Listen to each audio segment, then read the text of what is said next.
Oke, ya, assalamualaikum warahmatullahi wabarakatuh. Semangat pagi, pasti. Oke, anak-anakku, siswa-siswi SMP Muhammadiyah Bagong, bertemu lagi dengan saya, Pak Sumarno, di mata pelajaran Bahasa Indonesia kelas 8. Gimana kabar kalian? Sehat ya? Sebelum kita memulai pelajaran atau penyampaian materi, marilah kita berdoa terlebih dahulu supaya nanti berjalan dengan lancar. Itu ya anak sekalian, dengan membaca basmalah. Bismillahirrahmanirrahim. Oke, anak sekalian, silahkan kalian mulai fokus untuk menonton video ini sampai selesai. Ini adalah materi kedua. Setelah kemarin kalian sudah mendapatkan materi pertama, yaitu teks berita, yaitu ada pengertian berita dan juga ciri-ciri berita, unsur-unsur berita. Kita lanjut di pertemuan kedua ini, masih sama materi utama teks berita. Nanti untuk KD-nya ada 2, nanti silahkan kalian simak dan catat di buku kalian masing-masing. Itu langsung saja ya anak kalian. Silahkan kalian siapkan buku dan pulpen kalian dimanapun kalian berada, di tempat tidur, di kamar tamu, di dapur, di depan rumah, atau dimanapun kalian berada. Itu ya anak kalian, tetap enjoy menikmati suasana saat ini. Semoga kedepannya segera normal, kalian bisa KBM normal di kelas masing-masing, datang ke sekolahan, bermain dengan teman-teman, berjumpa dengan teman-teman, seperti itu. Oke, lanjut, kita kembali ke laptop ya. Masuk materi, yaitu nanti selama mungkin 10 menit ke depan, anak kalian fokus pelajaran bahasa Indonesia. Nanti yang akan kita pelajari yaitu struktur dan kebahasaan teks berita. Nanti ada 2, ada ini ya, struktur dan juga kebahasaan. Jadi silahkan nanti kalian catat di buku kalian masing-masing. Oke, jadi tujuannya ya, tujuan pembelajaran. Nah, jadi harapannya setelah kalian melihat video ini, yang pertama kalian adalah mengidentifikasi struktur dan kaidah kebahasaan. Nah, ini struktur dan kaidah kebahasaan teks berita yang didengar dan dibaca. Ya, baik kalian mendengarkan lewat radio, televisi, atau teman kalian, atau orang tua kalian, atau yang kedua dibacakan. Bahkan yang membacakan kakak kalian, adik kalian, atau teman kalian. Seperti itu ya. Lanjut, yang kedua setelah kalian dapat mengidentifikasi, yang kedua yaitu menguraikan, menjelaskan gitu ya, di apa itu struktur dan apa itu kaidah kebahasaan teks berita. Itu yang kedua. Yang ketiga dan keempat, menyimpulkan. Jadi kalian dapat menyimpulkan apa itu struktur, apa itu kaidah kebahasaan. Itu ya. Yang selanjutnya, yang keempat, menanggapi struktur dan juga kaidah kebahasaan. Itu ya anak sekalian. Jadi ada 4 tujuan. Ya, 1, 2, 3, 4. Ada 4 tujuan pembelajaran hari ini. Oke, lanjut. Nah, ini pertanyaan besarnya ya anak sekalian. Apa itu struktur? Oke, ada yang tahu struktur itu apa? Ya, nanti saya jelaskan. Oke. Yang kedua, apa saja kaidah kebahasaan yang ada di teks berita? Ada banyak sekali. Nanti satu persatu saya sampaikan dan kalian pahami satu persatu. Itu ya, kalian. Oke. Nah, lanjut. Nah, struktur. Yang tahu apa itu? Struktur. Kalau struktur bangunan rumah, misalkan dari pondasi itu ya, lanjut ke tembok, ada dinding, pintu, itu namanya struktur. Di susunan gitu ya, susunan. Nanti struktur susunan teks berita apa saja. Tuh. Nah, ini ya, di sini ada segitiga, Itu ya. Ini adalah struktur berita. Ada berapa? Bisa kalian hitung ya. Yang pertama ini. Ini satu. Itu kepala berita. Kedua, apa? Teras berita. Yang ketiga, tubuh berita, gitu ya. Iya, susunan itu seperti struktur manusia gitu ya. Jadi ada kepala, teras itu ya rumah, depan dia punya teras, terus tubuh manusia gitu, seperti manusia, terus ekor. Dia ada dari atas sampai bawah, itu namanya struktur. Dan yang keempat, ekor berita. Oke, kita mulai pembahasan satu persatu. Yang pertama, judul berita. Itu ya. Pengertian yang pertama, jadi judul berita utama. Ini ya. Oke, ini adalah pengertian dari teks berita. Saya ulangi, pengertian dari kepala berita. Nah, ini ya. Di kepala berita itu pengertiannya singkatnya adalah judul berita utama. Itu pasti di atas, nggak mungkin di bawah ya. Pasti di atas. Yang kedua, teras berita. Pengertiannya, satu paragraf pembuka yang memuat intisari. Yang tahu intisari? Intinya berita itu ya. Di poin utama itu berisi poin dari adik Simba. Nah, kemarin sudah kita bahas ya di pertemuan pertama apa itu adik Simba. Kalian buka lagi catatan, buka lagi video yang ada di YouTube, kalian pasti ingat. Ini ada adik Simba atau yang mudah diingat apa kemarin? Ya betul, 5W plus 1H. Oke, ini yang adik Simba atau yang sering kalian dengar mungkin 5W plus 1H. Buka lagi video yang kemarin di YouTube. Itu ya, anak-anak kalian. Lanjut yang ketiga. Ya ini, tubuh berita. Oke, apa pengertian singkatnya? Di bagian isi yang menjelaskan unsur adik Simba. Jadi tadi di sini kan yang memuat adik Simba. Nah, yang di tubuh berita ini dijelaskan. Jadi dijelaskan apa adik Simba itu apa, bagaimana, siapa, kapan itu ya. Jadi ada 5W plus 1H yang di unsur, yang di struktur ketiga dijelaskan. Itu ya. Lanjut yang struktur keempat, ekor berita. Atau pengertiannya penutup berupa simpulan. Itu pasti di akhir ya. Nah, penutup nggak ada di awal kan.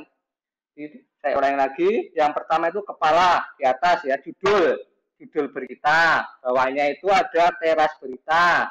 Dijelaskan lagi di tubuh berita dan diakhiri di ekor berita atau simpulan atau penutup. Jadi setiap berita wajib memiliki 4 struktur yang sini. Ini ya, ini ada 4 wajib setiap berita. Baik berita yang ditulis atau berita yang disampaikan lewat lisan. Itu ya anak-anak sekalian. Oke, lanjut. Nah, ini yang kedua tadi ya. Yang pertama struktur. Sekarang yang kedua, yaitu kebahasaan teks berita. Ada berapa, ada apa saja, kita mulai. Oke? Ya. Nah, ini sudah muncul ya di samping saya ini. Ada 4 kebahasaan teks berita. Kita bahas satu persatu. Yang pertama, bahasa bersifat standar. Yang tahu standar? Baku. Yang tahu baku? Buka di buku paket kalian lebih jelasnya lagi ya. Itu ada pengertian baku standar itu apa. Oke? Yang kedua, penggunaan fungsi keterangan waktu dan tempat. Oke, saya ulang lagi. Nih ya. Yang kedua, keterangan waktu dan tempat. Waktu, misalkan siang hari, pagi hari, jam 12, jam 13 itu keterangan waktu. Tempat di sekolah, di masjid gitu ya, di tempat wisata dan lain sebagainya. Nanti kita bahas. Yang ketiga, kalimat langsung. Ada yang tahu apa itu kalimat langsung? Nanti saya jelaskan. Sambil kalian buka di buku paket yang sudah dibagikan atau searching di internet. Itu ya. Yang keempat, konjungsi. Ada 3 konjungsi yang nanti kita bahas di kebahasaan teks berita. Yang pertama, konjungsi bahwa. Yang kedua, konjungsi temporal. Dan yang ketiga, konjungsi kronologis. Apa itu konjungsi? Ada yang tahu? Ya, betul. Kata hubung gitu ya. Nanti kita jelaskan di slide selanjutnya. Itu ya. Oke, lanjut. Penjelasan satu persatu ya. Yang pertama, bahasa yang bersifat standar atau baku. Nah, ini penjelasannya. Ini ya, jelas. Bahasa standar lebih mudah dipahami oleh umum, menghindari bahasa kedaerahan. Di bahasa-bahasa daerah, bahasa lokal, itu kalau bisa dihindari saat kita menulis berita. Jadi supaya yang membaca berita itu kan tidak hanya dari tetangga kita, itu kan umum, di bahasa umum baku gitu ya, standar.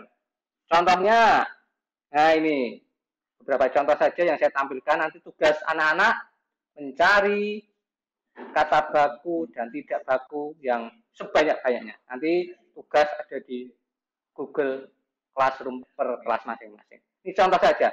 Ada kata baku dan tidak baku. Ini ya, di sebelah mana ini? Kanan saya itu ya, itu yang tidak baku, sebelah kiri saya yang baku gitu ya. Ini misalkan abjad, ini baku, tidak bakunya abjad pakai T ini ya, ini pakai D. Lanjut, aktivitas. Apa yang membedakan? Ini ya pakai ini F dan V. Al-Quran. Ini apa? Spasinya ya, ini spasinya. Apotek. Yang baku, apotek. Yang tidak baku, apotik. Pakai I. Nih. Lanjut, atlet. Atlet ini yang baku pakai E, bukan pakai I. Bus, yang baku pakai U, bukan pakai I. Daftar, yang baku pakai ini ya, bukan pakai P. Banyak sekali. Nanti tugas kalian adalah mencari kata baku dan tidak baku. Itu ya, anak-anak sekalian. Oke, ini hanya beberapa contoh yang saya tampilkan. Lanjut. Yang kedua, penggunaan fungsi keterangan waktu dan tempat. Ya, keterangan. Ini ada kata keterangan waktu dan tempat. Lanjut. Nah, ini. Fungsi ini sebagai konsekuensi kelengkapan suatu berita mencangkup unsur kapan dan di mana. Jadi, ini adalah unsur yang ada di dalam keterangan waktu dan tempat. Di kapan dan di mana. Kapan kejadiannya. Terus di mana. Gitu ya. Contoh, nah ini contoh kalimat. Sekitar pukul 12 waktu Indonesia Barat, langit Yogyakarta mendung. Mana unsur waktu? Ini, oke. Unsur tempat? Ini, Yogyakarta. Itu ya, gampang sekali. Lanjut, yang ketiga, kalimat langsung. Oke. Apa itu kalimat langsung? Kalimat langsung adalah kalimat yang diucapkan dan dikutip di dalam berita. Cirinya apa? Ini. Kalimat langsung ditandai oleh dua tanda petik. Dua tanda petik ganda. Ini contohnya. Nah ini ya. Oke, ini contohnya. Dan disertai keterangan penyertanya. Jadi tidak hanya yang dikutip, tapi ada penjelasannya. Ditulis dalam berita. Itu ya, kalau secara tertulis tulisan ya tetap disampaikan. Nanti kan misalkan tutur atau kata Pak Sumarno gitu ya. Jadi apa yang disampaikan Pak Sumarno itu di tanda petik dua gitu ya. Oke. Lanjut. Nah, ini contohnya secara tertulis ya. Tuh, contohnya ada di sini. Oke, masyarakat tanda petik dulu dua gitu ya.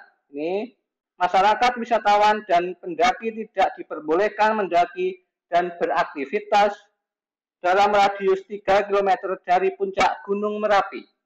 Tutur Ketua Tim Tanggap Darurat Gunung Merapi, Bu Dewi. Nah, ini disertakan ya, kata yang ini kata siapa gitu, jelaskan di sini. Yang menyampaikan ini siapa, disertakan. Itu namanya kalimat langsung. Jadi bukan kita yang membuat kalimat, tapi ada orang lain yang membuat kalimat, kita mengutipnya. Seperti itu. Oke, lanjut yang ketiga.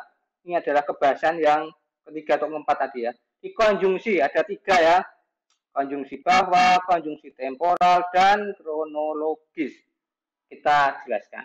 Nah ini konjungsi bahwa. Apa itu? Oke, ini berfungsi sebagai penerang. penerang kata yang diikutinya, gitu ya. Jadi penerang kata yang diikuti, jadi ada kata-kata bahwa apa, gitu, ada lanjutannya, gitu ya. Oke.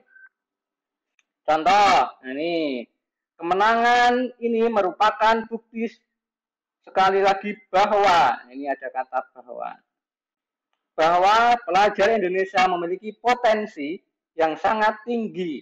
Contohnya saya ambil di buku paket halaman 16. Di kalian dibuka buku paket yang sudah dibagikan di halaman 16. Gitu ya. Oke, lanjut. Konjungsi temporal kronologis. Itu ya. Yang pertama kan konjungsi bahwa, lanjut yang kedua konjungsi temporal dan kronologis. Nah, ini konjungsi atau kata hubung. Tadi sudah saya sampaikan di awal ya. Jadi apa itu konjungsi? Kata lainnya adalah kata hubung. Tuh. Yang bisa menerangkan hubungan waktu dari dua hal atau peristiwa yang berbeda. Contohnya, nah ini contohnya di saya ini ya, saya ini. Oke, contohnya ada kemudian lagi sejak awalnya, akhirnya, dan masih banyak lagi. Nanti tugas kalian cari contoh konjungsi temporal dan kronologis sebanyak-banyaknya. Itu ya, nanti tugas ada di classroom kalian. Itu ya. Oke, ini saya ambil di buku paket halaman 17. Kalian buka buku paket halaman 17 dengan materi konjungsi temporal dan kronologis. Oke, lanjut. Ini sudah ya. Sudah tadi. Nah, kita masuk ke akhir. Ini sudah saya sampaikan ada dua materi pokok hari ini. Jadi ada struktur teks berita dan apa tadi? Kaidah kebahasaan teks berita. Itu ya. Inti-intinya apa saja nanti sekarang kalian catat di buku kalian masing-masing dan tugas nanti dikerjakan di Google Classroom. Jangan lupa kalian yang belum gabung ke Classroom, mungkin belum bisa atau ada kendala, langsung sampaikan ke wali kelas ataupun ke guru mata pelajaran, khususnya saya. Karena ada beberapa kalian yang sudah nonton di YouTube, tetapi belum bisa gabung di Google Classroom. Itu ya, aku dari kelas 8A sampai 8B. Oke, ini yang terakhir ya. Jadi nanti tugas-tugas semua melalui Google Classroom. Itu ya, silahkan kalian saya lagi cek apakah kalian sudah masuk di Google Classroom khusus pelajaran bahasa Indonesia. Itu ya, rekan. Mungkin cukup ini ya untuk materi kali ini. Intinya tetap kalian belajar walaupun kondisinya seperti ini, tetap berdoa, jangan lupa sholat, ngaji, dan bantu orang tua dimanapun kalian berada. Dan semoga keadaan segera normal, kalian bisa kembali ke sekolah lagi secara seperti kemarin itu ya, masuk sekolah sebelum jam 7, pulang setelah asar, dan kegiatan sekolah berjalan seperti biasa. Demikian dari saya, tetap jaga kesehatan, jaga mood, dan berdoa. Itu ya, dari saya akhiri. Ada kurang lebihnya saya mohon maaf. Assalamualaikum warahmatullahi wabarakatuh. See you.